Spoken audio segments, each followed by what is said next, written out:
This is episode 15 of Design Discipline, a conversation with Ron Wakkary. Ron is a professor of design at Fraser University's School of Interactive Arts and Technology in Canada. He's also a professor holding the chair of Design for More Than Human-Centered Worlds in the Industrial Design Department at Eindhoven University of Technology in the Netherlands. He's the founder of the design research studio Everyday Design Studio, or EDS for short, where he works together with Will Odom and an evolving cast of around a dozen grad students, producing multi-disciplinary design research. Specifically, Ron and his team work on practical design projects as well as philosophical projects dealing with human-technology relations and post-humanism, which are interesting topics that we discuss in this episode. Ron recently published the book Things We Could Design for More Than Human-Centered Worlds via MIT Press, where he packaged his research done over many years on post-humanist design rather than human-centered design, which brings non-human stakeholders, nature, climate, biological diversity into the focus of design methodology. You can enjoy this conversation as a video on YouTube or as a podcast. So go ahead and download and subscribe to our podcast. Like and subscribe in our YouTube channel, follow us on Twitter and Instagram as @DesignDiscipline, and become a member on our website, designdiscipline.com, to access our next level of resources as you enjoy our conversation with Ron Wakkary, Professor of Design. I actually wanted to ask you about your personal story. This is not something that you talk about in your papers and books, obviously, because they are academic. And I don't think I've ever seen you talk about your background in a recorded interview, because I've seen a bunch of your presentations and things. But I know that there are some interesting stepping stones that you've had until you got to this point in your career. So how did your life and education and your work transpire to end up as a design professor? Like how did your relationship to design evolve in the process? Have you been a designer, or how did it go for you? Yeah, great question. And I think you're right. I haven't really talked about this. It's maybe you tell me when the story gets too long, because it's not a straight line. So I think it's not a straight line, but I think the thing is that I have one thing that I think goes through it is that this idea of being creative in making things and creative with technology, and then it became technologies, and then being critical about the things that I make. And so I started out as I wanted to be a painter. Oh, wow. And that's, yeah. So I started with I'm sorry, I'm getting text messages. No, that's okay.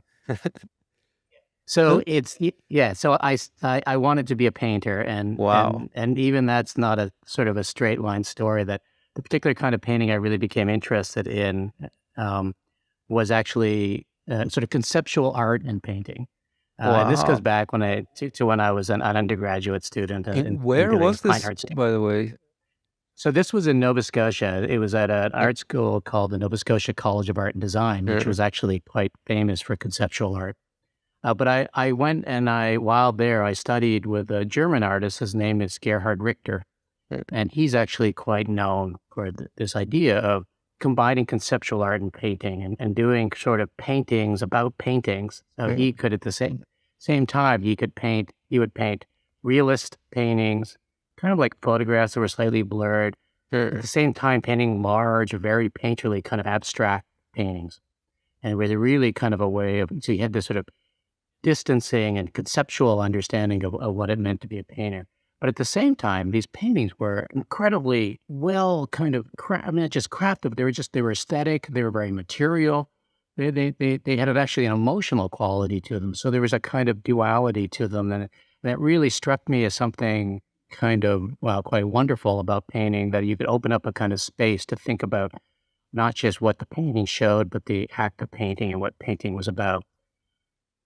And, from there, I moved to New York to become an artist. Wow. And that was, I set out that's what I was going to do. That's like a stereotype, like people moving to New York, moving to LA, to these places to become an artist, Absolutely. an actor, whatever. So you've actually done it. I actually did it. How'd it Yeah. go? So that was so, I think it was actually quite, at that point, for something that as a young person, you commit yourself to, and then you see a whole community of people where it's taken very, that more seriously committed to what it means to make art and what it means to make contemporary art. And the value of being in New York is that there's so many artists, and of course that's also the challenge. But you get involved in the communities very quickly, and you get to learn the difference between what you sort of learned in school and what the contemporary reality is, and that's the practice and the profession and the community of making art. But at the same time, there are other things going on, namely, new technologies were coming out, and internet technologies. This was the time when literally, when I first was in New York, was before there was such a thing as the web. We had ARPANET, we had like bulletin boards. Oh, You'd have to literally, so this was all pre-web. What is the early year days that we're talking about here? So this would have been early 90s. Okay. So late 80s, sorry, what am I saying? Early 90s. Wow. So early 90s, late 80s, early 90s. Then, but anyway, this idea of technology then became an issue in terms of art, and I actually became quite interested in media art and technology and art, and also shifted, I was in some sense also being kind of disillusioned with the art world. It really shifted to an interest, much more of an interest in collaborative work rather than in the individual work of being an artist. And so working with people on technologies and working with on how this on how to make art perhaps through media. And I formed a media art collective. But at the same time, this was also my real first encounter with design, that you actually had to shape things to support other people. And this was kind of a way of collaborating. So help artists by making tools and creating software and so on. Then I opened up a design consultancy. So I had two running, a design consultancy and this media art collective, and began working. A lot of my clients actually in we had a number of different clients, but we had a lot of clients that were museums, and they were really interested in how this technologies were shaping art, but also shaping how to exhibit art and how is shaping the institutions like themselves, like museums. What does it mean now when you can have this kind of connected, distributed way of viewing and experiencing art? And, you don't necessarily need to have that, the analog going to the museum kind of experience. Or, of course, things have changed, everything. But there was in the chaos of it all, the uncertainty of it all was a lot of opportunity and a lot of excitement. And so that actually pushed me really into a different kind of practice, which was really more of a kind of design practice. I also then took on a position at Parsons, the School of Design, to really help start up the digital design department. And then I moved back to Canada, because I'm originally Canadian, to help start up a new technical university. And I really had no idea of academia. I literally hadn't, I obviously went to school, but the idea of being an academic in the university sense was not something I ever really entertained. But I then learned, I looked at it like research was a creative, critical platform, like the Media Art Collective I had, or like an art studio, to me, it was almost the same thing, but it was of a different scale. And I was also really, I think the thing that struck me about design, unlike art, was the immediate impact it had on people, and really the everydayness of it, how it shapes, like I was talking about, how it shapes institutions like museums, shapes how we might experience. Like it was so obvious, and immediate, and particularly because of the technologies, but design really had this sort of fundamental impact on the world that art seemed more kind of latent, or just took more, it was more complicated. And then the idea that I could perhaps as an academic create this platform through research was how I saw it. And then of course I realized I needed to do a PhD to really kind of fully one, to credentialize, and also, I think, I learned, to get the skills to do research, the competences to do research. It goes beyond credibility, to ask questions slightly differently, to pursue them slightly differently. But they were still the same kind of questions. But I think this speaks to me learning what it meant to do research. But my PhD program was a really interesting, very chaotic kind of experience. It was called Kaya Star. It was led by a person named Roy Ascott, who was actually quite known in the early days of media art and telematic. He did art at a distance, so sort of what was known as telematic media. Oh, yeah, okay. And this is pre-internet. Wow. So how do you do this art at a distance and work through network technologies? But he had this idea where he at the time, there were not many opportunities for designers or for artists to do PhDs. But as the technologies and complexities were getting more complex, there was a need to kind of dig in more deeply of this kind of research that I was talking about, this kind of do things, I suppose, at the level of depth of what would require a PhD.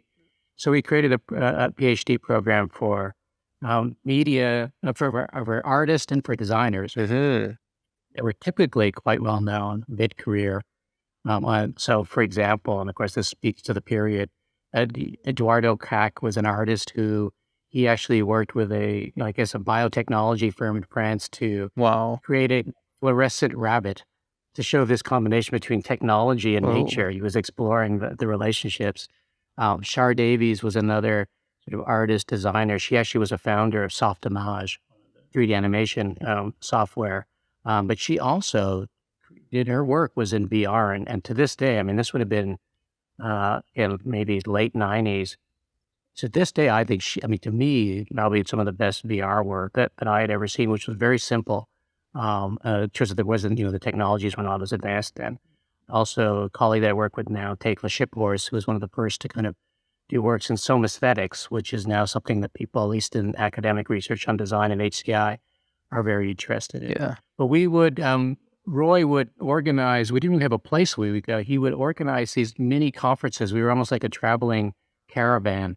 He would say, it was almost like a little bit like Mission Impossible. You would get a message, an email saying, in 4 weeks, we are going to meet in this place in Brazil, and you had to find money and ways to get there. Wow. And we would do these 10-day residencies 3 times a year. So just to like resituate ourselves, this is the late 90s, I presume. And so this is late 90s, early 2000s. What is like the institution that you're in? Which university are you working in? So it's called Kaya Star. Kaya Star, and it was based at, that was the PhD program. It was based at between University of Wales and Plymouth University in the UK.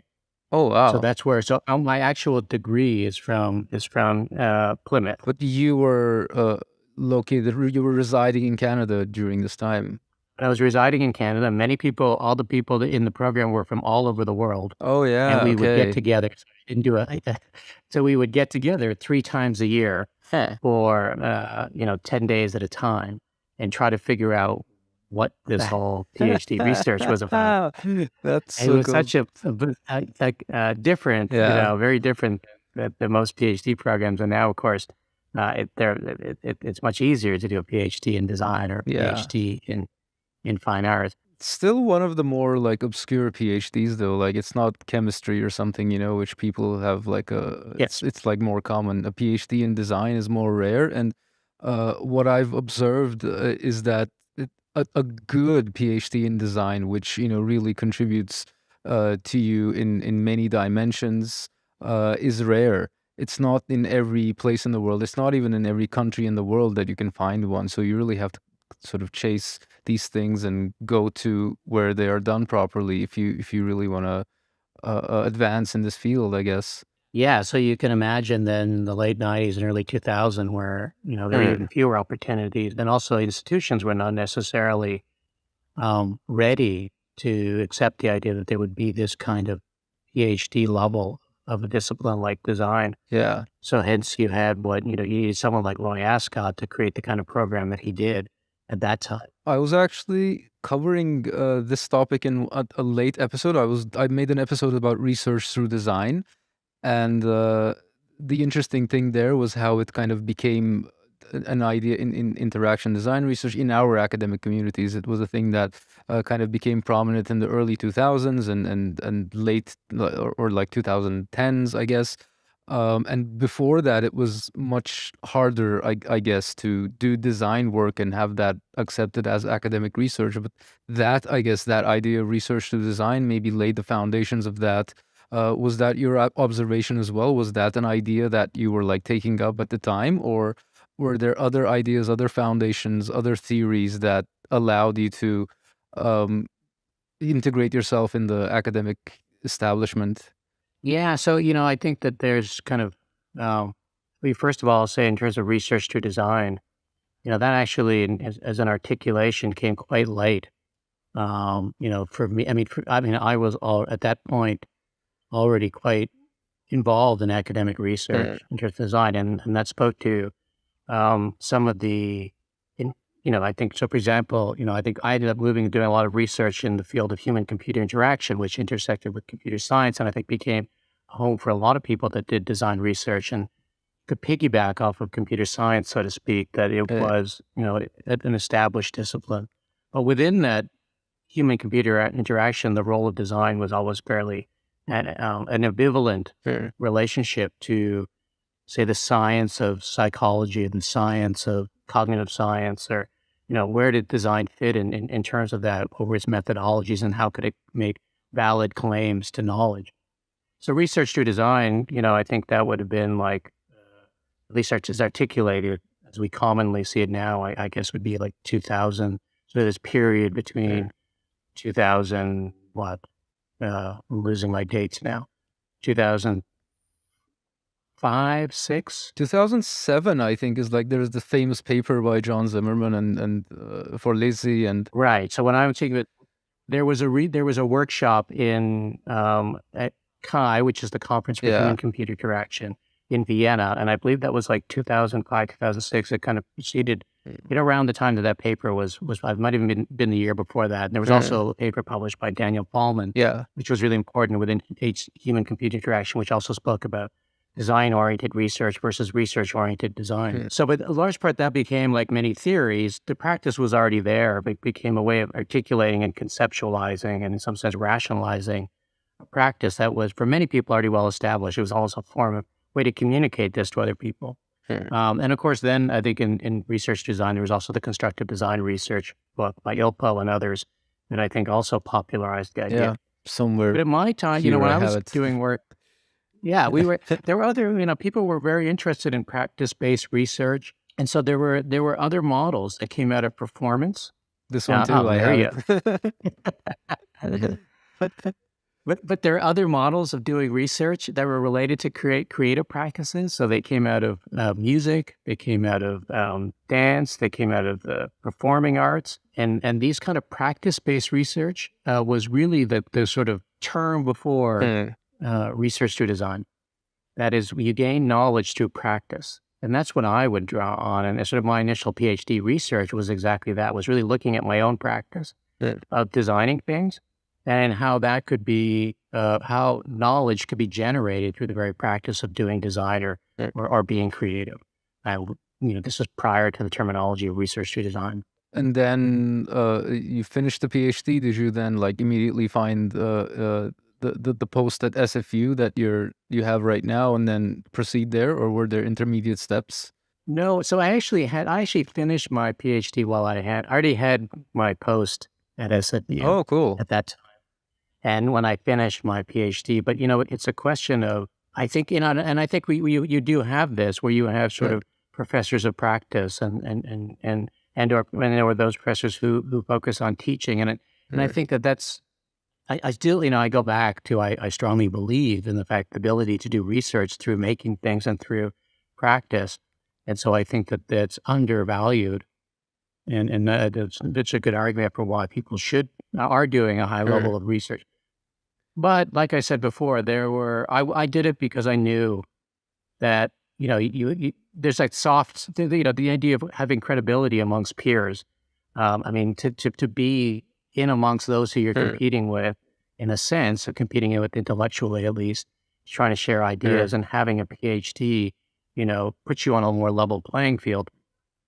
But like I said before, I did learn, there are real competences and skills about doing research, which are different than the research I was doing before my PhD. When you say practice, what does that involve? Like, do you spend time at the laser cutter, or is it interviewing people and collecting like, user UX design insights kind of things?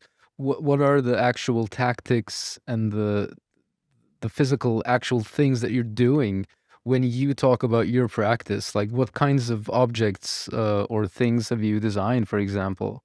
Yeah, so my practice, I think ranges quite a bit, and that's partly through the collaboration, but that I engage in, and I work, through the studio, and we have different skill sets within the studio. But it is based on, in some sense, some fairly traditional work around form giving that you would do in design, and whether that form, then that we've done this through different materials, through ceramics, for example, through through textiles. But we've also done it through software, through sensing technologies, creating sensing environments. And to me, I like to be fairly fluid about that. It's really the question I want to ask. And at the heart of this, of course, are some really prototyping with electronics, whether, we do early prototyping in Arduino, for example. We do a lot of we do a lot of physical prototyping through 3D printing, but you also, through the textile work, you do it in samples.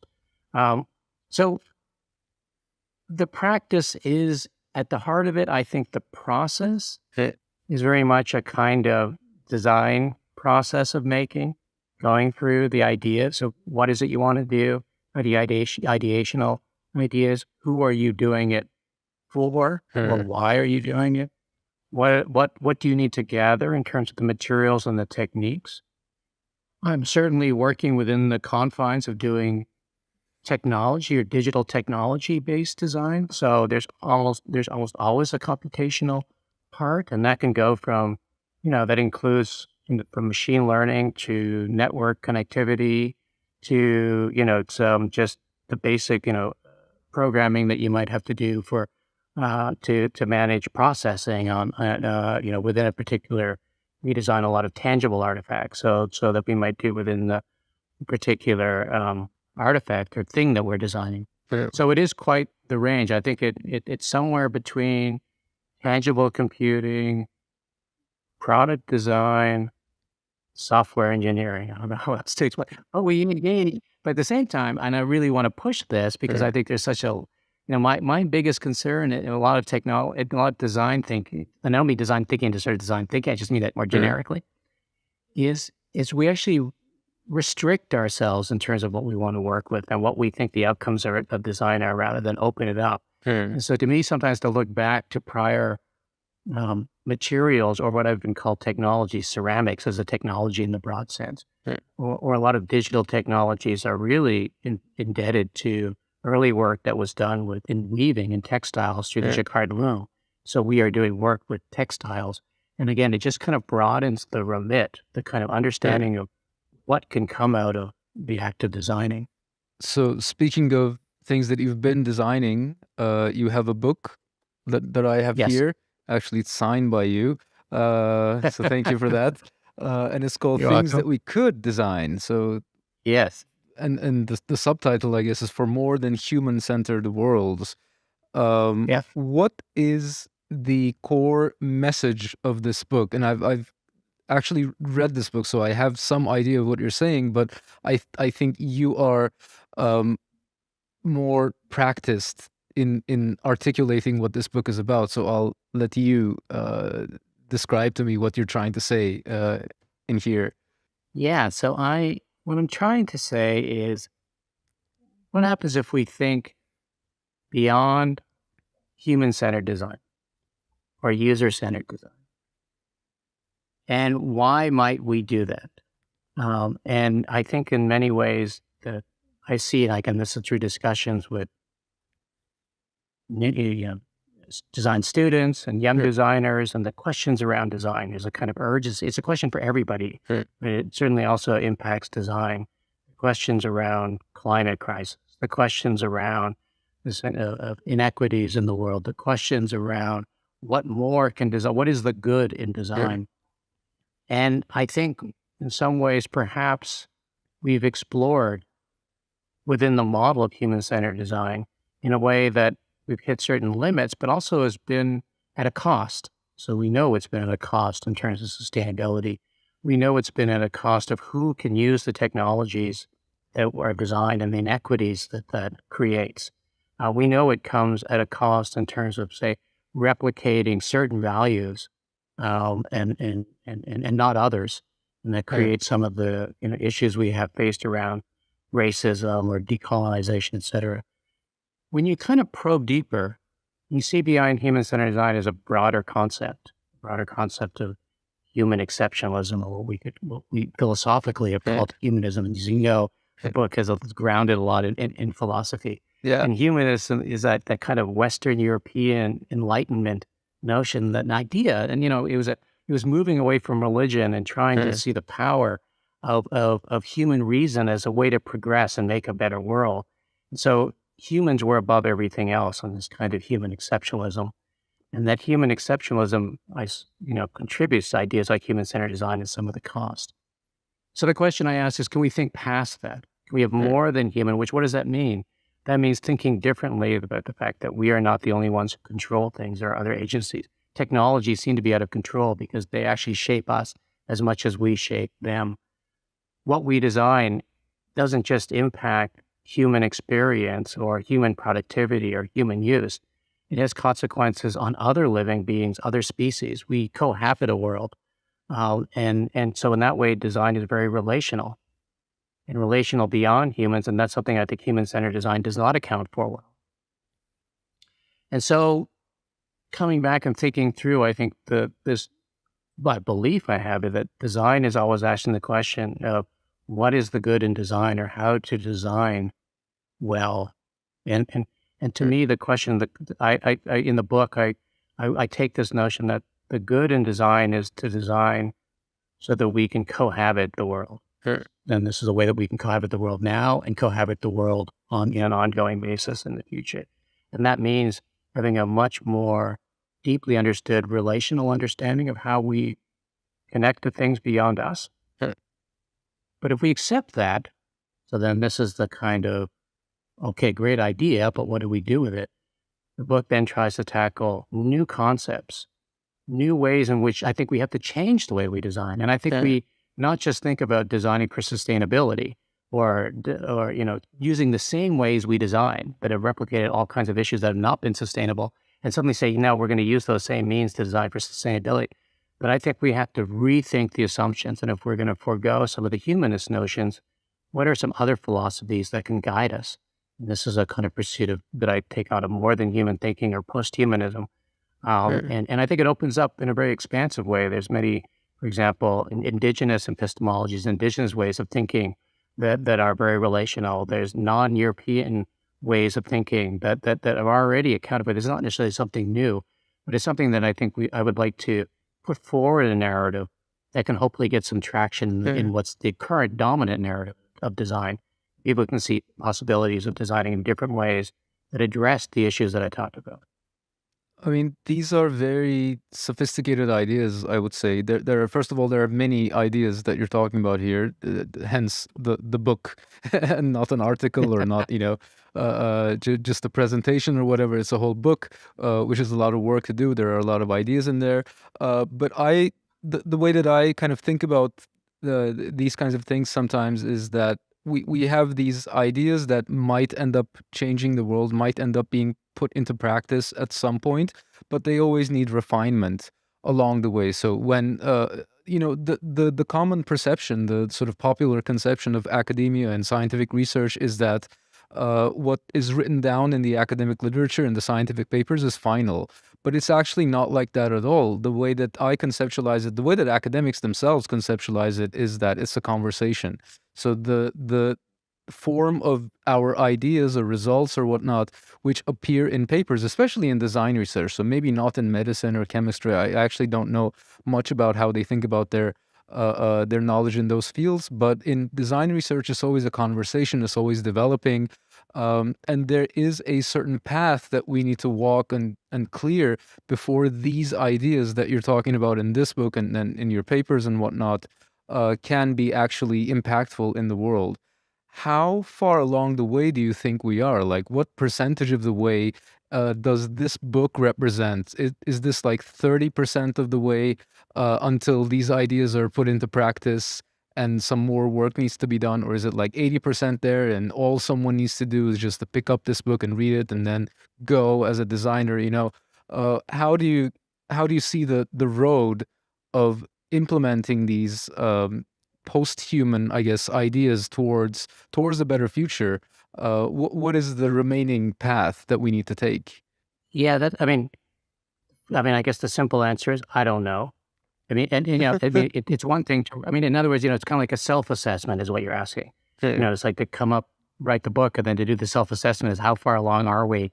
And that's a hard thing to do. But what I will say I'm actually fairly optimistic. I mean, I think we are more along than we give, than we recognize. And I will also, I think for me, this book didn't come out of nowhere, and there were, I think it came out of discussion, and I would say a large part discussion, not just with students, but recent graduates of design that asked me, what is it we're doing? And is it always good? I mean, and I think, in what way is it contributing to the world, and what is my role in that, and what should I be thinking about?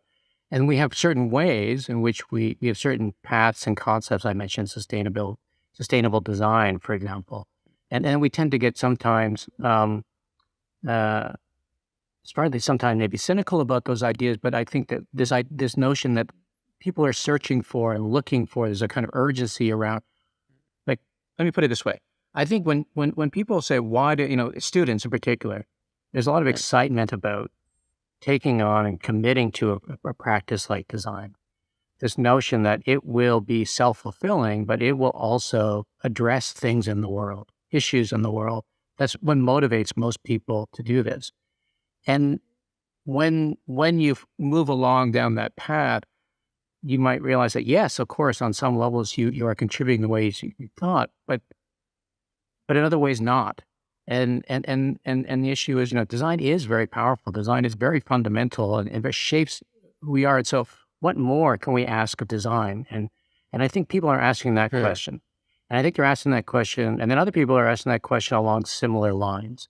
They're concerned about I think there's, and I cite many of the people in the book. I try to bring in other people's practices and the work that they do to show that there is this kind of emerging set of concerns and emerging research, but also different kinds of practices and people, moving into kind of like social enterprise practice, collective ways of doing design, or I'm finding more and more students are asking, how can I do work that works for nonprofits or NGOs, or that they're not necessarily trying to go down the corporate path or design consultancy path, which is they see other ways in which they can contribute as designers. So I think, and then of course there's all the other research that people, I'm not alone in thinking about more than human-centered design, or thinking that human-centered design is alone. And I cite the people who are doing the academic research and asking similar kinds of questions. And I think there's enough of a basis now. To me, I was, the other thing about the book, and I was actually listening to a podcast with Salman Rushdie, and he was talking about writing fiction. Yeah, and he was saying that, fiction, he doesn't, he was asked a question about, actually it was about interviews. He was asked about interviews and how he talks about, he has a book now coming out. It's all about truth and fiction. And he said, in interviews, he lies. And then the interviewer asked him, what do you mean? He said, well, I've said in one interview that all my fiction comes from my real life. Someone asked him, where does it come from? And he goes, real life, real experiences, people I know. And then another interview, someone asked the same question. He goes, oh, I make it all up. It's all imagination. But then he says, but you know what? Actually, both are true in the sense that he starts out triggered by things that are happening in the world that he's in, to initiate a process of fiction writing that at the end becomes a piece of imagination. And he sees that whole process as discovery. Sense-making, perhaps. I see it that way. I didn't know where the book was going to end up. I knew the first part of it, and I knew why I wanted to do it. I knew what the questions I asked. I knew what I was experiencing as a design researcher. I knew what my students were experiencing. I knew what young designers were experiencing. I knew they had questions that we didn't have the concepts. So I went ahead, and went ahead and tried to get the book ahead of myself. So in terms of how far along are we in this implementation, I take this in a real, again, I like to design things. So I think I can also think very concretely and materially, what does this mean for my own practice? How do I bring these ideas into my own design research and the way we make things? And so I'm going through an implementation process of what I wrote in the book. Wow. In the own way I'm making things and doing research. That's really interesting. It's interesting that you're also, it's always the case, I guess, that we write down our ideas sometimes first and then we implement them. But Yeah. speaking of ideas, my favorite part of the book was actually this. This there's this collection of like terms or ideas in one of the later chapters. Designer as biography, designer as force, designer as speaking subject, designer as intensities and origins. I think. And then from that, it follows there's the idea of the constituency of the designer. So almost like the constituency of a politician. Well, can you talk a little bit more about these ideas? Because these I found very powerful because I think these questions really help us as designers to explain, articulate who we are, where we come from, what we're actually trying to do in the world, what we're trying to create more of, what positions, beliefs, visions we're giving a voice to, who our community is. And these are actually things that are massively important according to very successful designers out there who have made their mark. If you listen to interviews with Virgil Abloh, with Dieter Rams, with the Bjarke Ingels and these other these super famous designers, these superstars, they always talk about these exact questions. Now I know that you're not talking about the sort of, let's call it the capitalist view or the commercial view. You're not talking about a commercial kind of success or fame here, but you're saying the same questions also apply to this more than human thinking and this thinking that will get us to this harmonious future with our planet. Can you talk a little bit about these ideas and what they mean and how designers can put them into practice? Yeah. Well, I mean, first of all, thank you. And I'm really glad that that section of the book resonated with you because, I think that's where, when I was talking about, that's the part where I didn't know that I was going to write.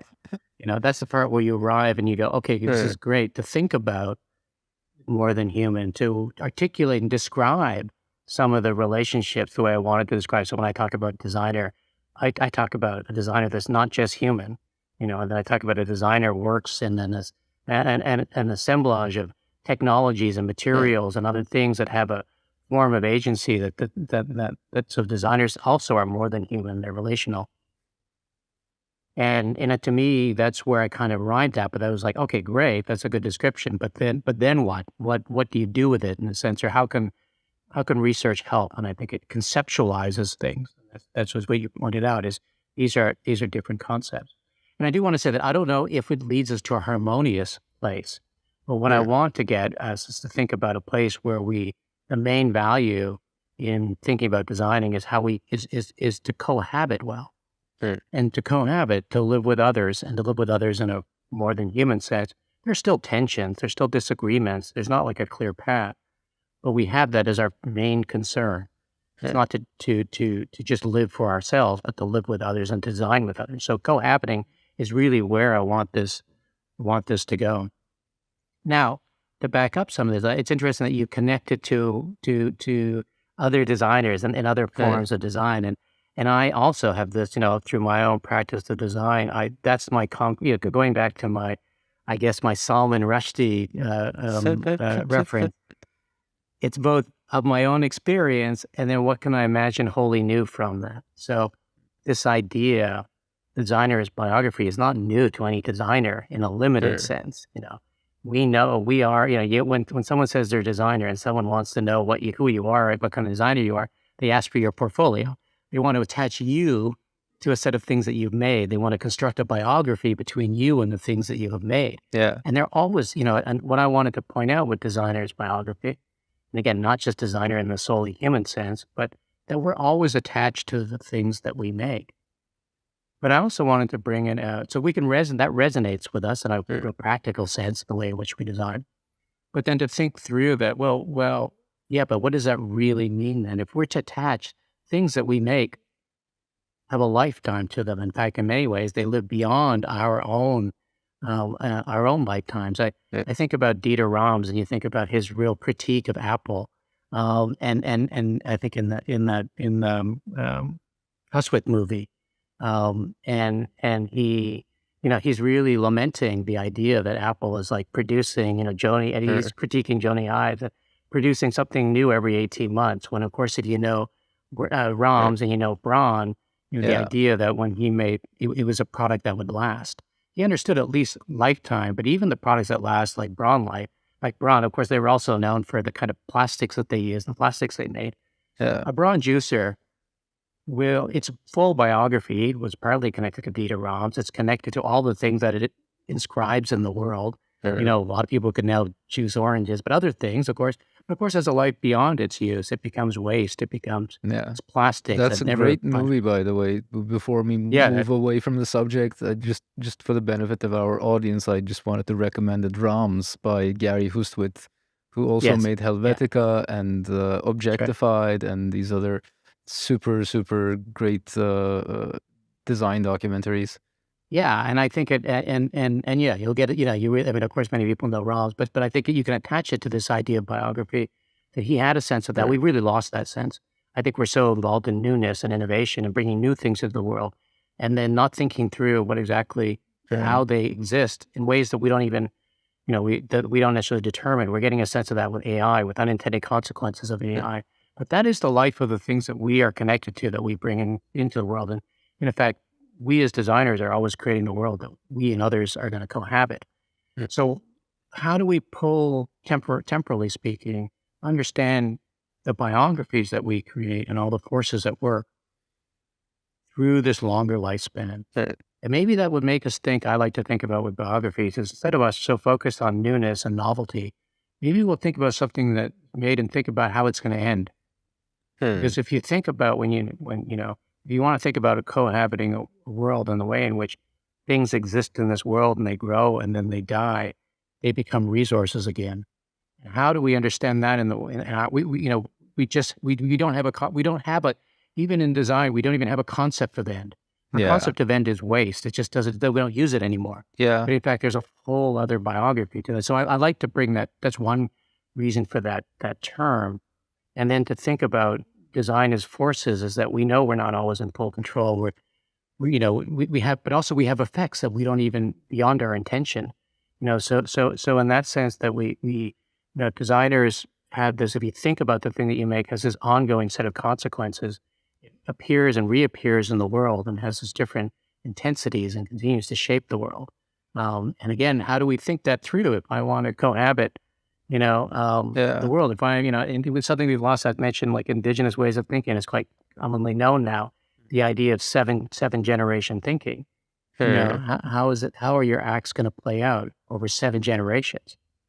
That's so interesting. I talking about how we don't think about the end while we're designing. I was at a architecture museum recently. I went to Stockholm. I went to what's it called in Stockholm? Moderna, I think. The Modern Art Museum, and attached to that, there's an architecture section or an architecture museum.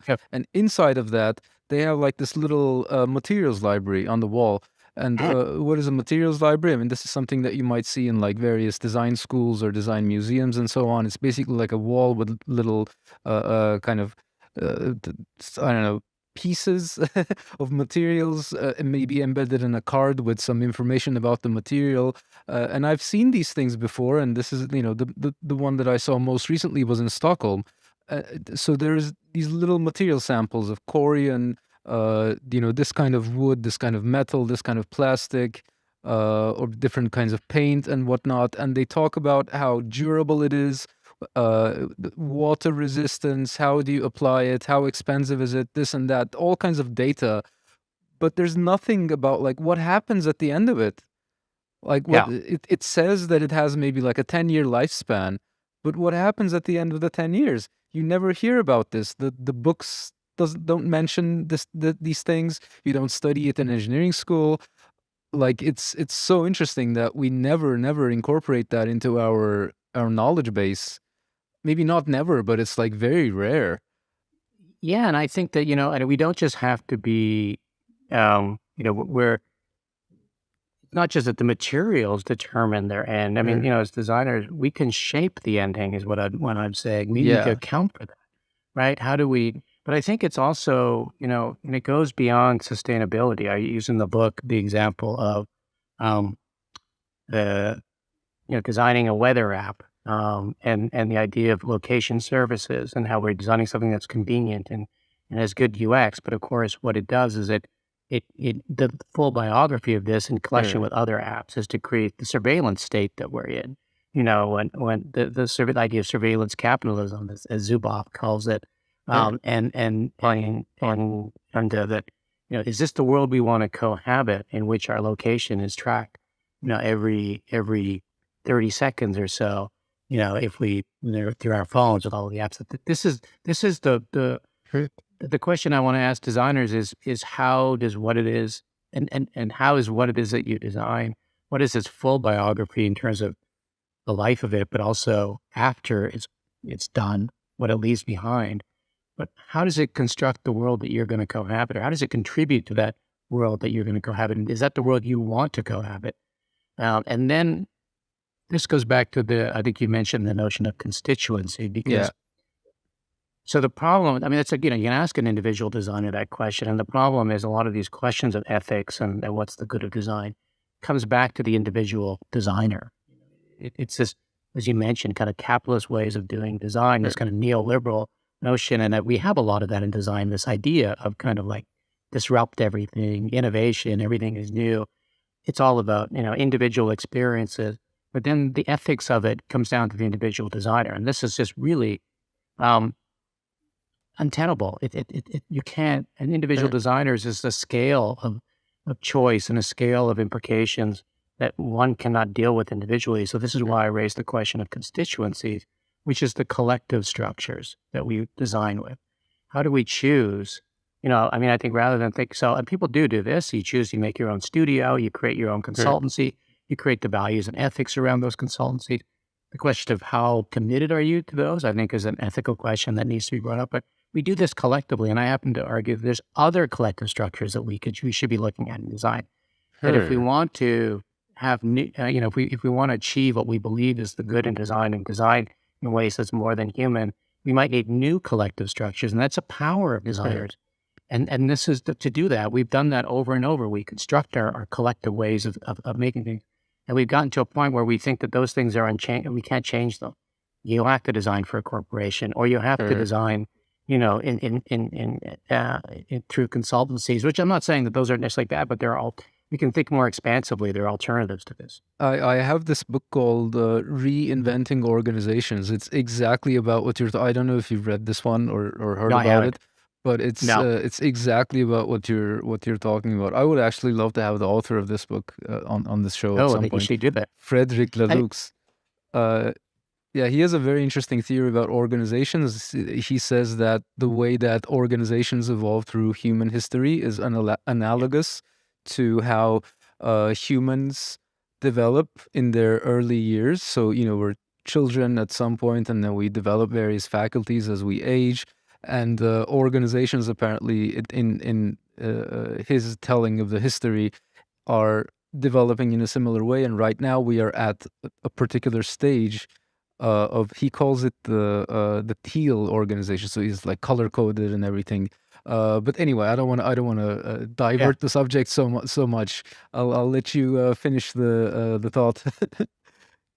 No. I think that. I think that So I think that certainly this question of how we organize, to think about design, to think about how we would support the designing we want to do, is a question. But a lot of the literature, and even within design, if you think about collective pursuits in design, like participatory design, are human-centered.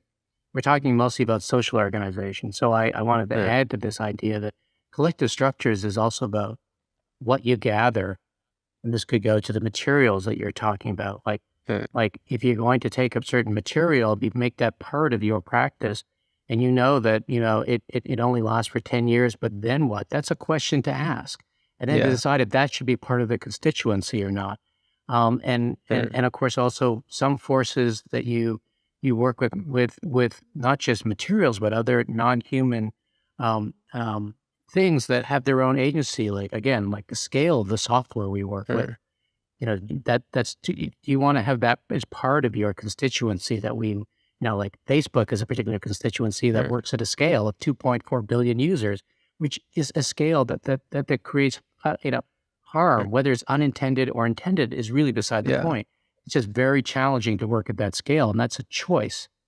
And this gets to the last part about, I think, where here we are talking about design, and we're talking about things that can't talk themselves. So this is the idea of what is the role of the human designer, and this is the speaking subject. And that language is very powerful. Of course, throughout, what it is to be human or how to act in this world, and also powerful in the sense that it is a way to negotiate politics and power. And it has a big role in design. And I think I think I wrote in the book about how I wanted to bring a lot of things and examples in the book, but it partly as a witness to the language I was using, because language can also be deceptive. And speaking on behalf of, in a constituency, there's a lot of negotiation, there's a lot of politics, even thinking about what a material is or what it should do, or how do you speak on behalf of non-human things that can't speak for themselves, animals or plants or whatever. And so it's rife with these kinds of questions, but these are the questions we need to tackle. We need to understand not only how do we use human reason to be, to seize upon and act just by things that we as humans find valuable, but how do we utilize this idea of human reason and language in a world that's more than human? And I think that's an important question for designers. And I think this comes again back from the concrete experience of design. We get in the practice of design, you get very intimate with the non-human parts of what you're designing. If you're doing code, you're very intimate with that code. You almost can get that code to speak. You're very intimate with the materials. You can shape things. I think it's almost, in this kind of vernacular way, you say, hey, you made something talk, you made something sing. Yeah. We have methods by which we do this. We try to understand the non-human things that work. And I think that in that sense, design has a really inherent capacity to address a lot of these more than human issues that I raised. And we can build on our existing practices in some respects, but with a broader sense of understanding that goes beyond For sure. human-centric ways of thinking. Speaking of this, like broadening, I just noticed that like some of these issues that you're mentioning, some of these challenges we talk about. So, for example, you mentioned the weather app, which might be collecting data about its users and contributing to this construct of surveillance capitalism. Some of these are they really within the scope of what designers do, or should they really be in there? Because if you look at what designers do in a company like Apple, for example, and in the weather app, they might be doing the user interface. So they decide the typography and the colors and the layouts and whatnot. But the decision to collect data from users or not to collect the data is not necessarily one that falls on the designer in these let's call them communities or these organizations. It's the management that decides that. And if you as a designer object to that, then they will just find another designer. So is it necessarily productive to try to expand the purview of designers towards covering these kinds of decisions? Or is it maybe the case that maybe, if we really care about this particular issue, then perhaps what we should be doing is not design, but some other kind of discipline in order to solve this challenge? So it's a great question, and I try to tackle that in the book in different ways. There are many things, and let's sort of try to work backwards, and hopefully don't get lost in answering your question. But right now, so these issues that you're talking about, like, should we let other disciplines tackle these issues? That's the current default. The current default is to allow legislative bodies, legal systems, governments regulate and adjudicate on these issues on, like, control Facebook, for example, deal with data and surveillance. And we rely on other disciplines and research to kind of say, hey, that whether it's sociology or whatever else to that's their concern. How do we protect people's privacy, or and again, law and political sides and so on, and philosophy. Sure. And the question, so in response to that, I would say, why is that not part of? We're not that we are going to solve it. Why are we not? We, meaning those who design, not part of this investigation. We don't. No one. The legal system, the policy making. Any one of these on their own is going to tackle the issue. It kind of needs all hands in, and I think design have almost given that up. They've abdicated. They've reduced their scope of concerns to the point that that's not even a concern. And then to the point about the individual designer, is it fair? Well, I guess I sort of I already answered one part of that question, which I think, no, it's not fair. But I think it's so problematic that we think about designers as individual designer, but we educate that way. We have these, again, I think this is part of this kind of, we create a kind of neoliberal fantasy what it is to be the great designer, which is to be that hero individual that makes all the great designs. And now of course, we're going to ask that same hero individual, why aren't you going to solve surveillance capitalism? Because they're the hero individual. We know those people don't exist, which goes back to my point about, you can ask this other question, who thinks they're a designer? And you're never going to get a straight answer to that. Within a corporate, so it goes back to this idea of that designers actually act collectively. Apple or Facebook or any other company, they're constituencies. They're not the kind of constituencies that I think we want to cohabit the world better. But they are a constituency. They are a collective structure. They create biographies. They are what I call in the book anti-biographies, because they don't think through the end of these things. They don't think through the impact. They let other people deal with issues around surveillance and privacy. Not all. I mean, to their credit, I suppose Apple is trying to make privacy a central feature of their identity as a corporation. But it is the corporation, that is the collective structure, that is the constituency that design. And it's not even, on one level we opt in, we opt out, and there's plenty of, I think there's plenty of like, for example, within Google and within Facebook, there's plenty of, corporate activism amongst employees trying to push, I think with Amazon trying to say, we don't want to have these contracts with the Pentagon, with Google, we don't want to do the, and so there is resistance, so to speak, within to try to change the collective structure. That's what that's about, to try to change the constituency. And I would like to push this into education where we're not pushing that you're not an individual designer. We've already, over the years, we've made a big thing about how we do design as teams. So we already know that the least, the smallest unit of designer is a team, right?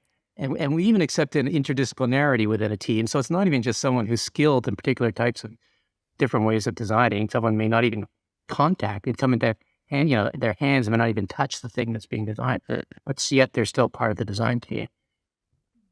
But we need more than that. We understand. So that collective and acknowledgement of the politics, the acknowledgement of the goal to have this better world and what is at stake. So to shift this attention, I think I'd like to see a shift to creativity toward the collective structure, the constituencies by which we design.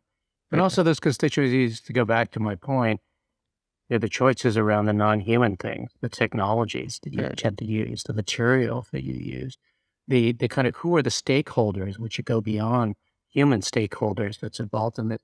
Who gets to say when Apple decides that they're going to use a particular kind of like polycarbonate or, with the material choices they make when they, 100 million iPhones or whatever. Which stakeholders get to have a say in this or get to argue against this or negotiate this?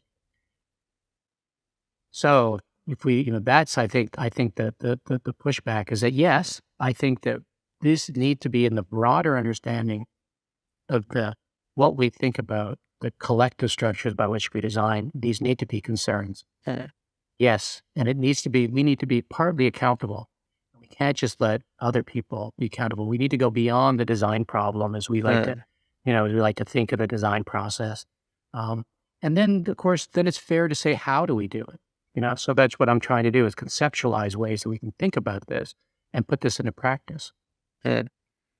So speaking of, the scope of design and the boundaries of design, another central idea in your book was the nomadic practice. And when I heard this, I was actually thinking about being like a digital nomad and remote work and everything. But in fact, it's not about that at all. Instead, if I get it right, what you're saying is that the different disciplines of design, the different pockets of design practice, such as let's say graphic design, illustration, interaction design, product design, architecture, etc., do not share a common foundation. So you're saying, as I understand, you can correct me if I'm wrong, of course, that there is no unifying underlying kind of design thinking or design process that instantiates each of these in a common fashion, and that there's no commonality between how designers, studios, agencies do their work. So every designer and every design, every artifact, every process is unique, I guess. That's how we can summarize it.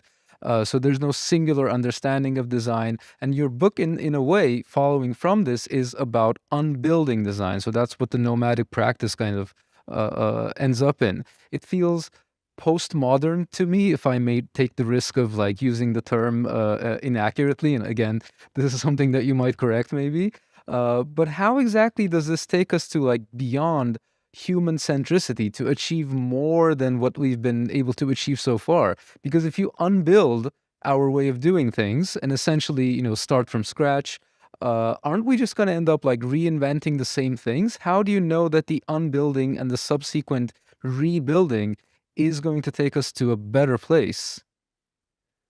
Yeah, so that, again, great question, and you got a lot of wrapped up into that question. And Thanks. so, I mean, first of all, I don't think we'll go to the same place because, again, of like I was saying, is that if we did, if we want to pursue different goals, but we do them the same way, we will likely arrive at the same place. So, in some sense, if we want to kind of find a different way to design, we literally have to take it apart. That's what I mean by unbuilding.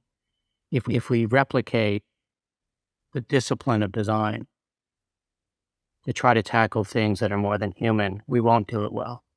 So that's my argument. The question, is it postmodern? I think the interpretation you bring to nomadic practice is one that you, in the sense that it seems like everything is relative, it's atomized. It's like there's like everything, like nothing is the same. Everything is unique. And that's not what I'm trying to say.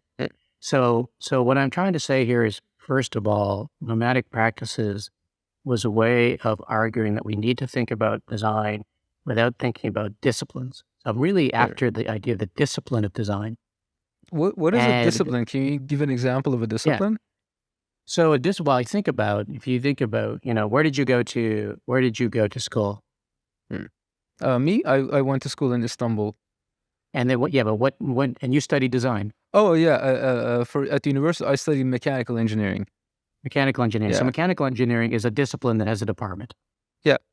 Right. I mean, you have certain foundations of knowledge. We determine what's important to learn and what isn't important to learn. We exclude what we think is not important to learn. And we discipline that knowledge by saying, this is what you have to learn. All the things you have to learn. And then you understand the discipline. And then we extend that into research, is like, these are what the questions are in terms of research that relate to the discipline. So disciplines are a way of, Michel Foucault, a French philosopher, really argued this in many ways in his book, particularly Discipline and Punish, and the ways in which knowledge is a form of disciplining. And, I know there's no mistake that it's called discipline. This is what's right in what we say is mechanical engineering, and this is not what's right. Don't do that. Now, to me, in all the research and the time I spent doing design research, there's always been this question about what is the discipline of design. I've even actually shipped away from thinking about design as a noun. Like I'd like to refer to it as designing, because I think it's a performative act, and this goes to nomadic practice. Because when you say design, it's as if there's some abstraction of what it is. There's a discipline of design. We all understand what that is. And then we tend to, in disciplinary terms, if you think about design, there's all these sub-disciplines, and people try to argue what is the most, what's the top of the pyramid of the discipline? What's the most design of all the sub-disciplines? For many, that's like been architecture, for example. Architecture is the model by which we do that. But my goal here is that it's really about knowledge and intellectual practice. And when you say, do research on discipline design, the question, I think, is the most boring question in design research, is what is design? Everyone's spending their time trying to answer what is design. They're trying to find this common knowledge, this shared thing amongst all of these different practices and activities of design. But when they start to answer the question of design, they're trying to understand what the discipline of design is. And my problem with it is that when you really listen to those arguments, it's really more often about what to exclude than what to include, Mm-hmm. right? So you're narrowing and narrowing and Yeah. narrowing. I mean, that's or how you you're make it like tractable, I That's right. guess. Or you make hierarchies. And there's two concepts I have in the book that I keep coming back to. One is expansiveness. We need to be much more expansive about the way we understand design if we're going to tackle the issues that we need to tackle. We need to be much more generous about who is designing and what is designing. And the other one is, at the same time, it seems kind of contradictory, but we need humility. So we need humility that maybe, yes, we can have multiple ways of designing, but it's not the only way. It's a contribute in amongst all these other ways of designing. Now, when I say, so nomadic practices allows us to be, rather than having to knock on the door and say, is my design, when I'm designing, is this real design? Can I get into the discipline? And having the gatekeepers of the discipline, namely me as the academic, saying no. These other structures, nomadic practice structures, would say, go ahead. If you have a claim about designing and you have something that you want to design, and do that. And who gathers around this? So the question comes down to this point I was making about collectivity. So so first of all, nomadic practices can intersect. They can share. You think about consultancies, they're different nomadic practices. They're very different. Every consultancy will say that they're different. Yeah. They're not the same as the other consultancy. They intersect a lot, though. They obviously share a lot of things. So you can have both. They're not mutually exclusive. You can have a quality of uniqueness with a lot of shared collective pursuits. And when you add it all up together, the collective actions of all of you're much more expansive. You can allow anybody who wants to claim that they're doing some form of designing. They don't need to call it the discipline. They can call it a nomadic practice. They can also be have more humility. They're not claiming this is the best and the only way to design. And when you allow for all of the above to try to tackle this issue of how to design to cohabit the world better, and in the collective, you pull it all together, you're going to have a much greater possibility of doing what you said earlier, making progress. And also, in a kind of theoretical, philosophical thinking, is disciplines are very humanist based. They come back. Disciplines are Western European Enlightenment constructs. They're ways of parceling out and dividing up knowledge and delegating pieces of knowledge to different people. And as if the whole picture is controlled in some particular way, that's what represents human knowledge. If I want to do a post-humanist approach that's not grounded in humanism, I also need different means of doing it. And that's why nomadic practices is really important. But what I hope out of that is that, I get this all the time when I was, people who do policy who want to know, are they designing, or they think that they're designing, or we have this whole thing now around, design thinking. And where and which, and different ways in which everyone is doing design thinking on some level of designing. And I think I'd like to give more oomph to that, more power to that, more political urgency to that. And it's not just an abstract way of thinking, but it's not all the same, but it's actually a unique form of practice. It's a material practice that we have to engage in. You can't just think about it and have an abstract concept of what design is. Wow. That was a lot to think about. Well, you had a pretty packed question, so. Yeah, I know. But I mean, this notion of the nomadic practice, I have to confess, this was one of the more kind of one of the more arcane and maybe confusing, I guess, aspects or concepts in this book. Have you thought about now it's been a while since you wrote this book, and you've been talking about it for more than a year, I guess. Have you thought about if you had to rename it, what would you call it? The book or nomadic practices? The nomadic practices. I don't know that I would rename nomadic practices. I've always thought about where that shows up in the book. And I think it's about thinking about the different audiences that it serves. I mean, on the one hand, the audience for the book is broadly designers and design researchers. But yes, it is, but I want to get at a certain depth, a real depth. And I want to be, I don't think it's simple. I think it requires some complicated approaches. And so, as you know, it's very philosophical and very theoretical. And I am an academic, and it has to go, and it has to have credibility, as an academic text. Nomadic practice is part of the argument that allows me to do it. It comes early in the book. To me, the more exciting parts are later in the book. my favorite chapter is, Yeah. I think, part the one you mentioned. It's actually part 3 of the book. I mean, part 1 of the book is what is design, and that's where nomadic practice is in. And then part 2 is things. The boring question. Yeah. Part 2 is things, which is an interesting question, but it's also very descriptive. It describes what things are. And then part 3 is, I think, where it gets really interesting, which is who are we? Yeah. So what does it mean to be a designer? So my favorite parts of the book are chapter 8, chapter 7, and the part 3 of the book. I think chapter 6, if I have it right, if I'm remembering all the Yeah. chapters correctly. That was my favorite as well. So no, I don't think, I mean, I think you always, I mean, I think that there are things so part of you mentioned before that research for academics is a discussion. It's not a fait accompli. It's not, I mean, this book has been a basis. I put a lot into forming that basis, but a basis for discussion. I've learned so much. I mean, the things I would have liked to reframed, perhaps in an even more generous way about more than human thinking that was more inclusive of kind of indigenous and non-European ways of thinking. And I do encourage people. I do kind of. I thought about in the book about addressing the audience and saying, "Hey, if you're not an academic, you might want to skip, this section." Yeah. But let me tell you something else, though. So to you, nomadic practices is the part that's maybe challenging and more arcane. To Yeah. other people, that's one of their favorite parts. So Oh, I really? don't. Yeah. So I don't know how you account for. People are, I mean, I guess it's an interpretive text. So It might be because I am kind of transitioning at this point in my life from more academically oriented work to more practically oriented work. So I'm trying to move to doing more commercial projects, more cultural projects rather than scientific, and more actual design practice rather than writing about design or talking about design. And at this point in my life, I'm always thinking about like, how do I construct my discipline? How do I construct my practice around limits of things that I do not do? Because if I start doing everything, then I will be spread too thin, and my projects are going to be limited in terms of how deep they can go. And I will have a hard time articulating what I do to potential clients, to potential collaborators in the commercial space. So my whole thinking at this time of my life is directed towards like, how do I limit myself as a designer? How do I define myself rather than how do I expand myself and how do I engage with these like broader questions and whatnot?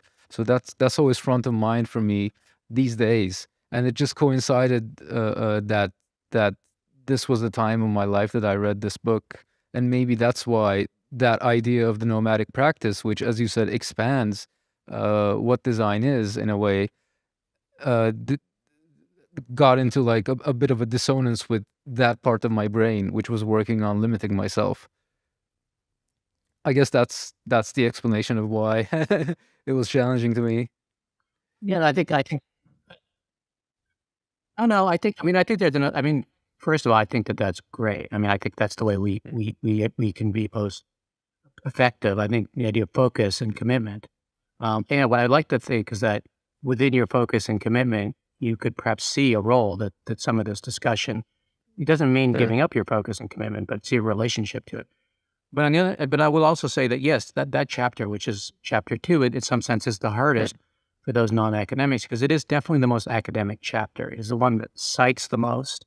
Yeah. And academic literature, in order to make a claim about an area, you have to show the literature of the area. Yeah. And this. In many ways, nomadic practice was a way to slip in the related literature section that's expected. Yeah. To say, yes, okay, you're going to talk about, human-computer interaction. All the citations. And so I totally see how that, in that sense, it's like sometimes, that can be the most, I think that is, in fact, the most challenging part for a lot of people when it comes to academic texts is managing all the citations and people that you don't know and how that's being referenced and then feeling you're not part of this discussion. But in the world of academia, you need to show that you know this work and that your ideas are grounded or based on other people's ideas and not just wholly, your own in terms of purely imaginative.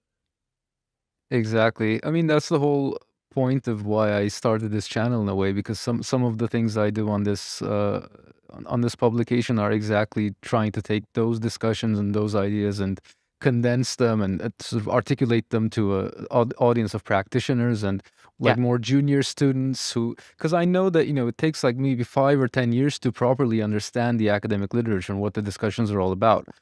And for a master's student or an early PhD student or someone who's maybe never been to graduate school but interested in broadening their intellectual base as a designer, they're not really penetrable at first. So one of the things we're trying to do here is to appeal to those people or to communicate with those people what all of these things are about. But that actually, so I'm seeing that we are approaching the end of our time. And also, I have come to the end of my, like, let's call them long form questions. But I have a few quick fire questions that I like to ask all of my guests. May I proceed with those before we hang up? Yeah. Just say one quick thing I think about your podcast, and that's what I like about having written a book and doing podcasts and having talks show up on YouTube. I like to think, I hope it's like the gateway drug toward, engaging some of the other literature. And I know it's hard, but maybe getting it, explained and mediated a little bit that makes it more accessible. So, Yeah. I think that's a great rule that applies. Yeah, I mean, it's a discussion, it's a conversation, but sometimes these conversations that are happening in the academic literature, they're basically happening between professors. They're happening between people who have spent 10, 15 years inside of that ecosystem. And even inside of the ecosystem, to some of the more junior members of the community, they're not always accessible. So I think there's a place for this kind of publication, for this kind of discussion. In addition to the papers and the books and all of the other things that we have. But and trust me, from someone who's spent a lot of time in universities, thinking about professors from other disciplines, other fields, other departments, design as a practice is totally inaccessible to them. They don't understand it. They don't understand what's being said. If you get what designers in the room, they have no idea what's going on. So, there's always questions of languages across different. Yeah, but we also don't understand what they say. Think about like two surgeons talking about like their technical things. We're going to have no idea, Exactly. But speaking of that, speaking of design and things being clear to each other, what is a thing about design that is clear to you, but that you have to explain to people around you all the time? To me, it's how fundamental designing is. So what I mean, I think people, like, we think of this as, if you think about the dominant notion of design as being this commercial practice and making things that we need to hopefully convince people that they need them in their lives. I need to buy them. That in fact, we wouldn't be here if it wasn't for design. I like this phrase that comes out of by a theorist, post-human theorist he says that humans are prosthetic creatures. Always attached. Look at us. We have all kinds of things, design things that are attached to us. So it seems kind of obvious, but I don't think people understand the full importance of it. So I think that changes things. And then therefore, I think it leads to really important kind of philosophical questions. And I think, of who we are, because I think design is that important. Design is a way to understand who we are. And I mean that in its kind of fullest sense. But then also political questions of what we want to be. So that's what, I think that's what I would say is something that I don't know if I always have to explain, but I think I find that whenever, often talking about designing with people, it's talked about in a very narrow, very constrained sense. It's discussed in a way that makes it out to be far less important than it is. Well, I mean, there is design as we think about it in, as educators, as at the universities, and that's very kind of broad, because we tend to, when students come to us to learn design, it's not at all certain that they will go into a career in design, let's say. So we want to give them a knowledge that stems from design maybe, but might be useful in other areas of life or professional practice.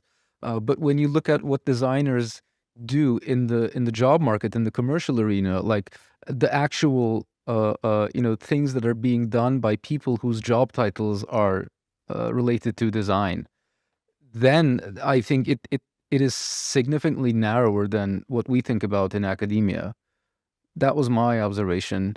I think you're right, but I do think it goes beyond academia and professional practice. And I think that there's this kind of, I mean, I think another, a question, I don't think professional practice is the final arbiter of what is designing.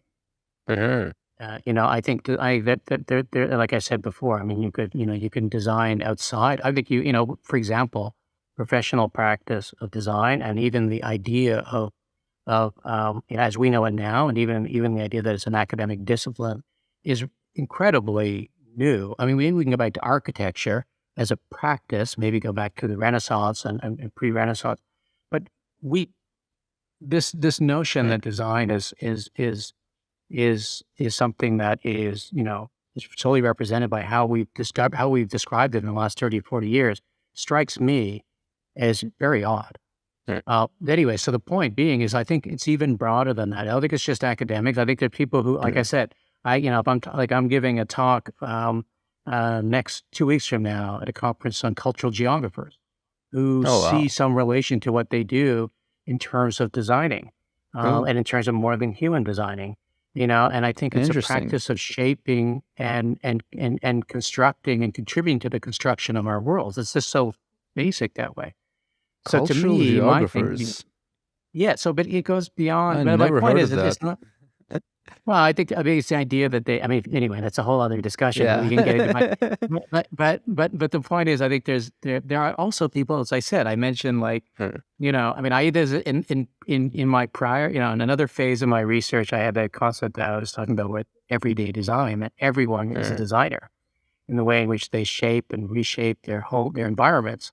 Yeah. And they appropriate the things that are designed and use them in other ways, and they have this creative act, which we would, for all intents and purposes, could call designing. They're not trained designers. That's the name of your research group, right? Everyday Design Studio. That's where it comes from. That's where it comes from. And so if you separate out the trained designer and the the paid designer, as they do their acts of designing, but others do acts of design as well. And so that's why I think the remit of design is much broader. Okay, that's so interesting. And its importance. Yeah. So you take in a lot of students, I presume. You have graduate students who work with you, undergrads. Are there any particular books, movies, YouTube channels, I don't know, documentaries, whatever that you recommend to people, to these like students that first encounter you? So if a graduate student first comes to you in your lab to work with you, do they get like a reading list or something? And what is on that reading list, if that exists in any form? Somebody who wants to join our group or work with me as a PhD student, not because I'm egocentric, but I ask them to read our research. And because I want to know if that is something that interests them, that way of thinking, because we're I think we kind of go about it in a certain way. So do those ideas resonate with them? And so I don't necessarily have a canon that says here's the reading list. Of course, it's implied that are you interested in so different ideas. If I think about people who are interested in philosophy, technology, and design, I might ask them to read, it suggests that they read like Peter Paul Verbeek's, What Things Do. This one. Yes. Yeah. So I think that's a great, I think that's a really great gateway book to understanding philosophy, a little bit of relationality and design. I also like, as it's more of a philosophical text, but I think also understand the post-human and relationals. Vibrant Matter. So Jane Bennett's Vibrant Matter, I think is a great book to understand that. And it takes a little while, but if you're, I think I gone a hair away and staying with the trouble, or, I think those are really more challenging texts to read. But I think that's the kind of work I try to combine that, but also there's like actually I have it here. So this is a great book. It's fiction, Richard Powers' The Overstory, which is about kind of relationality in terms of the more recent actual kind of work that's been done about trees and how trees communicate, and really gets into a wonderful kind of relational story about trying to understand the urgency and Wow. how we live with things. And then I actually pulled some books, but I knew you were going to ask this question. So here's Mhm. another kind of really abstract, but I think is like, how much are you willing to Oh, I think? love that one. Yeah. So in Praise of Shadows. Yeah. So of course, Yeah. it's I like to get some of the In Praise of adventurousness. Shadows. Yeah. What's the Yeah. willingness to push things, to pursue, also, to just focus on something like shadows. And I think the depth of, like that, we were talking about for focus and commitment, but I think through focus and commitment, you can start to see some broader sets of Yeah. issues, something that's fundamental. I mean, I really like to challenge kind of key assumptions that we have, and Yeah. then work through them. Yeah. In that book, in Praise of Shadows, there's a chapter that he's talking about toilets. Yeah. And he's comparing the design of like traditional Japanese toilets to Western toilets. And it's like, it was so crazy when I read that. It was like, okay, this is what I got into design for. Like, it's so nerdy.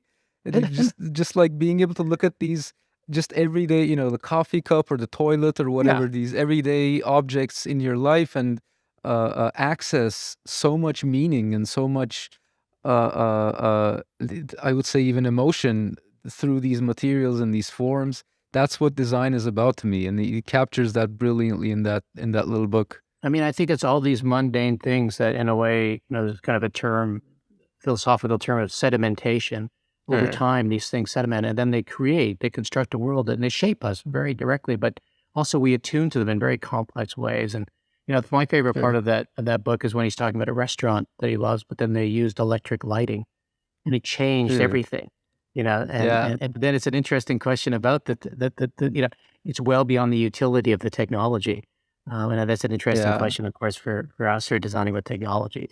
Um, but yeah, I think I think to me that's really important, is to try to understand the relationship. I mean, this connects back to work beyond the work I'm doing now, the everyday design work of the knowing within the mundane. I mean, Yeah. and I think that's where design has a kind of purchase.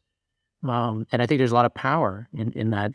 We are really shaped by, if you look around you and look around me, these are the things that literally shape who I am and what I can do and what I cannot do, and what I will do and what I won't do.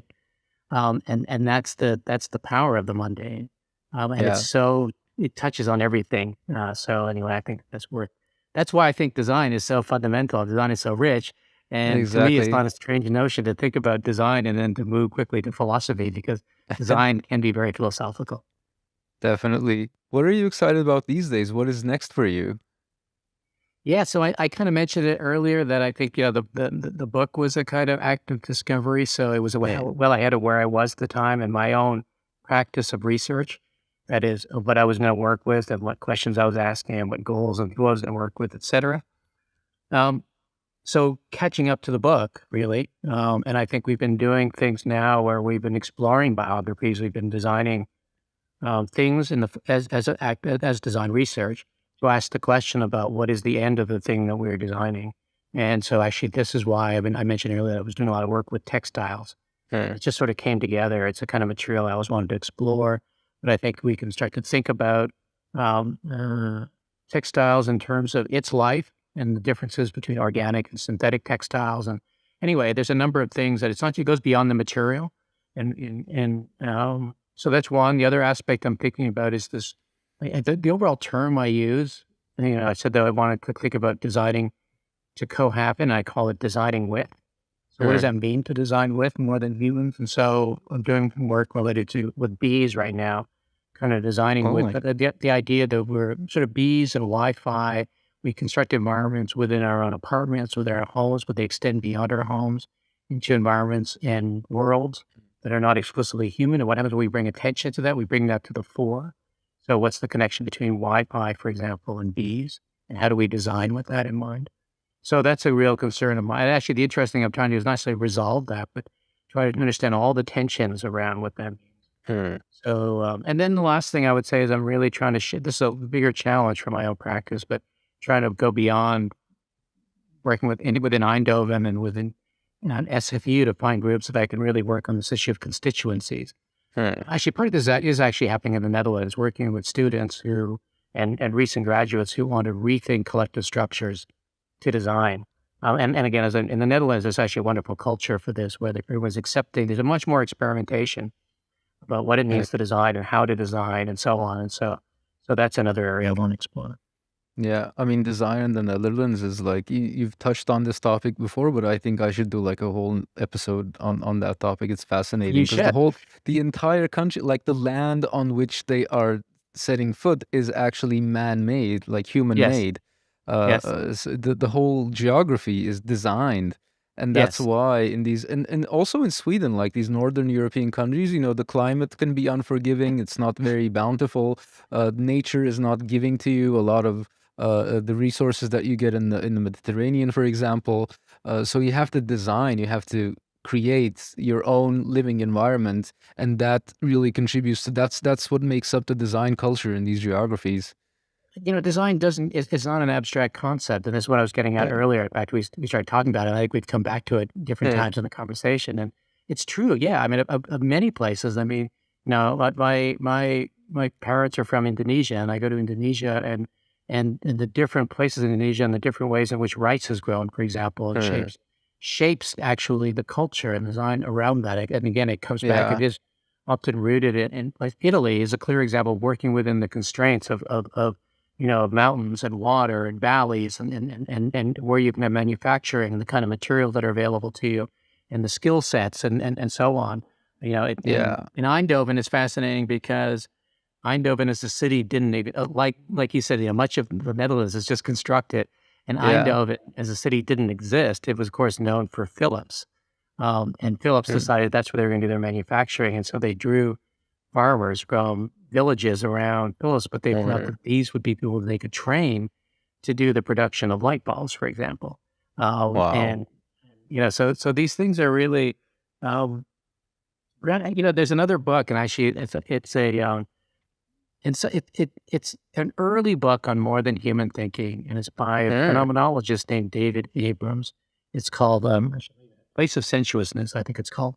Place of sensuousness. Okay. Yes, I think. Wait, let me be sure. Oh, sorry. The Spell of the Sensuous. I actually have it right here. The spell of the sensuous. Wow. So it's David Abrams, and he's a phenomenologist.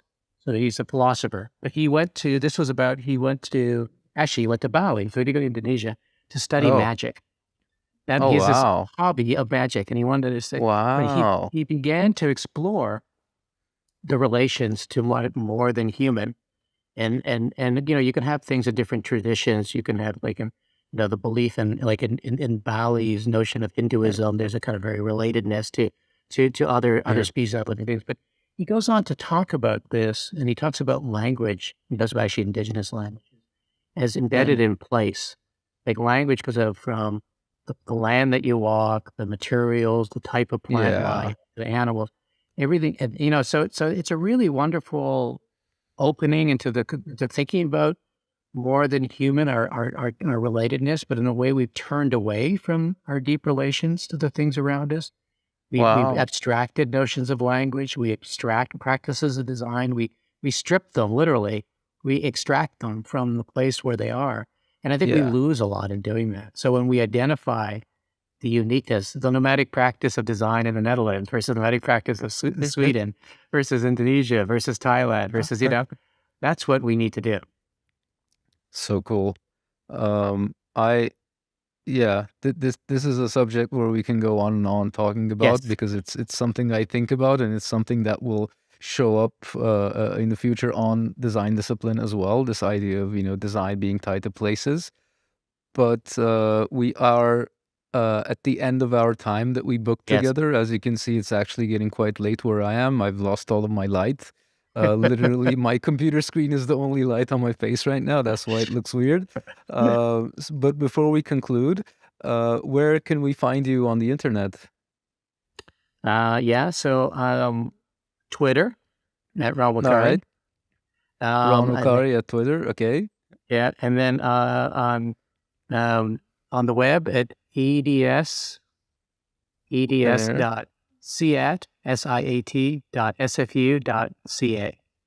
All right. I will insert links and everything to all the relevant places. Just Google.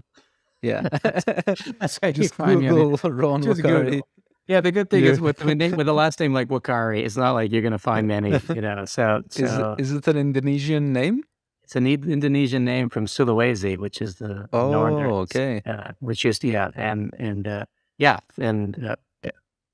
Wow. I have been meaning to ask you this for so long, the origin of like what does Wakkary mean? Because I Yeah, thought I it don't. might be like native Canadian or something. Yeah, no, and I don't know if it went through. I mean, if you go to Sulawesi, you're going to find a Hmm. lot of Wakaris. Don't Google Wakari Sulawesi because, or particularly Okay. don't Google Wakari Manado, which is actually where my father is from, because All they'll right. just be endless. But outside, not very many. And I don't know if it Hmm. became. Of course, it was a Dutch enclave during the kind of last of the colonial eras. Oh Uh, yeah, okay. well, not that colonialism is over, but anyway, in occupation. So, uh, but I don't know that it was actually in that way Europeanized. The spelling of it may be, Hmm. but yeah. Yeah. Finally, before we conclude, is there a question that I should have asked but haven't? Perhaps a question that only you in the world can answer? You asked a lot of questions, and you asked a pretty like dense question. So I'm trying to think about what could you not have asked. I think you're one of those interviewers that could actually sneak like 12 questions into one. So I think you It's a left no bad stone unturned. habit that I'm trying to overcome. That's okay. They were complicated. Well, they were a little bit, but there was actually really well thought through questions. I really appreciate it. So no stone unturned here. Thank you. I've done my homework. I read the book. Yeah, I appreciate that. And yeah, it was really cool. I mean, especially that like last the later chapter about the biography and force and all those questions that define the identity of the designer. I think are useful for wherever you want to apply yourself. If you want to apply yourself to commercial practice or dedicating yourself to the service of a cause or in academia or whatever, I think those questions are relevant, and I'm happy to have a list of them and the way of thinking about them in the form of this book. Um, Thank you so much, Sharon. This was so much fun. It was really nice to see you again. Yep. I hope to run into you again in real life also, and perhaps in other online conversations as well. Absolutely. Certainly open to that. And I would love to hear you, meet you again and up for more discussion. And thanks for staying up so late. No Thanks for your problem. That was episode 15 of Design Discipline, a conversation with Professor Ron Wakkary. This was an original production by Design Discipline. Design Discipline is a community-supported institution for design research and creative empowerment. You can join our community and lend your support so we keep delivering productions like this to you, featuring conversations with creatives, scholars, and leaders, as well as reference-grade resources covering design methods, case studies, and research-based design insights. So go ahead and download and subscribe to our podcast, like and subscribe on our YouTube channel if you haven't already, follow us on Twitter and Instagram as @DesignDiscipline, and become a member on our website, designdiscipline.com, to access the next level of resources. My name is Mehmet Aydın Baytaş, designer, engineer, scholar, founder and editor-in-chief at Design Discipline, and I hope you have a great time until we meet in the next episode.